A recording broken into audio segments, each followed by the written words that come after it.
ஒரு புறா வளர்க்குற பையன் தான் பாக்ஸிங் உலகத்தில் தி பேடஸ்ட் மேன் ஆன் தி எர்த்ன்ற அளவுக்கு 59 மேட்ச்சில் 50 மேட்ச் வின் பண்ணி அதில் 44 நாக் அவுட்டும் பண்ணி இன்னைக்கு பாக்ஸிங் ஹிஸ்ட்ரியிலேயே இவரை பார்த்து பயப்படாத ஆளே இல்லைன்னு சொன்னால் நம்புவீங்களா?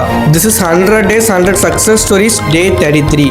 இந்த மாதிரி இன்ட்ரெஸ்டிங்கான வீடியோஸ்க்கு நம்ம பேஜ் மறக்காம ஃபாலோ பண்ணிக்கோங்க. 1966 புரூக்ளின்ல மைக் டைசன் பிறக்கிறாரு.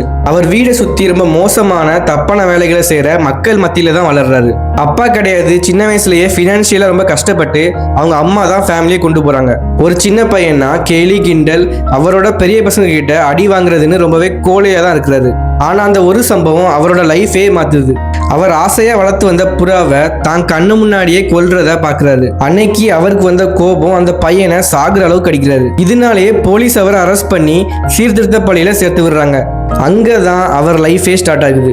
அங்க கஸ் டி அமட்டோன்ற ஒரு பாக்ஸிங் கோச் அவருக்கு பாக்ஸிங் சொல்லி கொடுக்க ஆரம்பிக்கிறாரு. எப்படி டிசிப்ளினா இருக்கணும், கோவத்தை எப்படி கண்ட்ரோல் பண்ணணும்னு எல்லா லைஃப் லெசன்ஸுமே சொல்லி கொடுக்கிறாரு. அந்த டைம்ல பாக்ஸிங்ல முகமது அலியை ஒரு ஐடலா ஃபாலோ பண்ண ஆரம்பிக்கிறாரு.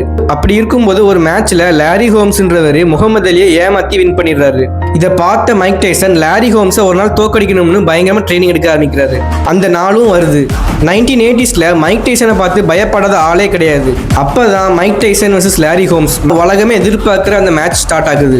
அங்க சீஃப் கெஸ்டா வந்த முகமது அலி மைக் டைசனை பார்த்து கெட் ஹிம் ஃபார் மீ, அவனை முடிச்சு விட்டுருன்னு சொல்லிடுறாரு. சொன்ன அடுத்த 4வது ரவுண்ட்லயே மைக் டைசன் லாரி ஹோம்ஸை ஒரே பஞ்சில் நாக் அவுட் பண்றாரு. மைக் டைசன் இது வரைக்கும் பாக்ஸிங் ஹிஸ்டரியிலேயே 59 மேட்ச் விளையாண்டுருக்காரு. அதுல 50 மேட்ச் வின் பண்ணி அதுல 44 மேட்ச் நாக் அவுட்டும் பண்ணி இன்னைக்கு பாக்ஸிங் ஹிஸ்டரியிலேயே இவரை பார்த்து பயப்படாத ஆளே இல்லைன்னு சொல்ற அளவுக்கு நேம் எடுக்கிறாரு. இந்த வீடியோ பிடிச்சிருந்துச்சுன்னா உங்க ஃப்ரெண்ட்ஸுக்கு ஷேர் பண்ணி விட்டுருங்க. மறக்காம நம்ம பேஜை ஃபாலோ பண்ணிக்கோங்க.